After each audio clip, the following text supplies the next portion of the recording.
Mukund and ask him what are his memories with Grace ma'am. Thank you, Mr. Valerian. I hope you can hear me clearly. Yes.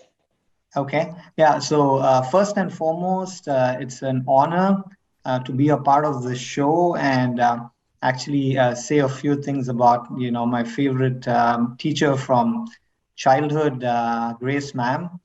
My memories, with her go back a long time, when I was probably a 8 or a 9-year-old.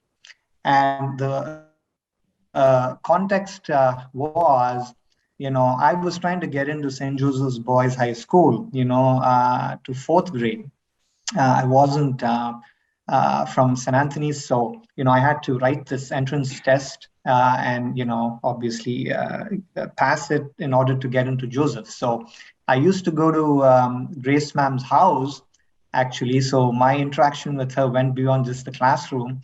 Actually, I think for a year or year and a half, I went to her house in Richmond Town, and I interacted not only with her but her whole family. Her sister Joyce, her brother, her parents.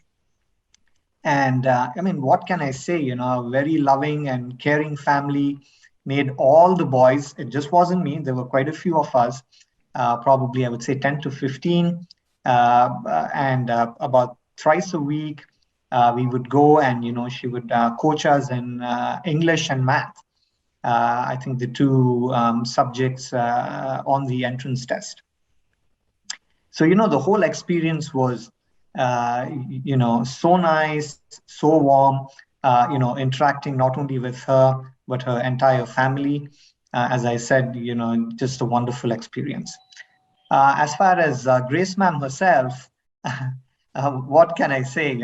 She's always been the same. I always joke with her, but I don't mean to joke. She not only looks the same from when she was 20 something, I don't know what, 24 or something. Miss Grace Sounds, I still remember clearly. She's always had a, very strong personality, very kind, but at the same time, very loving and very caring. Okay. And what I'd like to say is I think her parents have given her the most apt name, Grace, because, I always look at her as very, very gracious. To hear that, Grace ma'am, your students are pouring a lot of accolades on you. Let's go to Kabir Vasnaik now.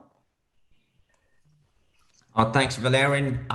It's been 39 years since I was in a class, and I know her as Grace Sones at the time, and not as Mrs. Menezes. So I can only remember a handful of my teachers in school, and she was one of them. So if you can imagine, in 1982, when I was in school, we were very nervous at the time. We were new classmates in a new school, and she just made us feel comfortable, settled, and safe. I remember as a teacher where she was always very immaculately dressed, pretty and young, and carried herself with such grace. And ironically, that's her name. She was also very strict, which is not a bad thing because she was in a class full of 8 and 9-year-old boys at school. I had many firsts with Miss Grace Sones. She taught me to use a pen for the first time and transition from a pencil. And that was a big deal for us boys at that time. She taught us that students in St. Joseph's called their teachers Chair and not Miss. And that was very Joseph-like thing at that time. She was very particular with the way we speak. And I remember this one incident where I was telling her about another student and myself. And I used myself first in the sentence. And she stopped me and said, Kabir, put the donkey last. To which I said, I just did. And she threw me out of class. And as I walked out of class, I turned back and looked at her, and she tried to hide her smile. She saw the funny side of it. But it didn't end there. There was another first thanks to Miss Grace Sones. Our principal at St. Joseph's Boys High School in Bangalore was Father Shinoy. Now, to those of you who didn't know Father Shinoy, he ruled that school like Saddam Hussein ruled Iraq. We were terrified of him. He walked down the corridor, he saw me outside class, asked me what happened, marched me to his office, and he caned me.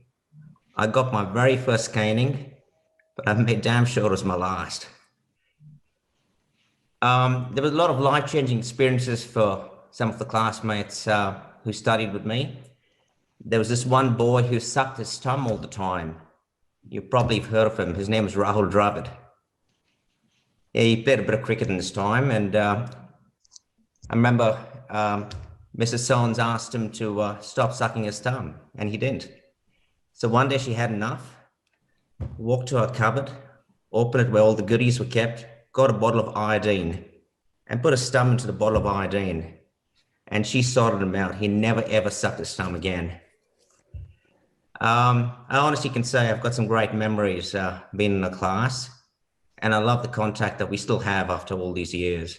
So thank you.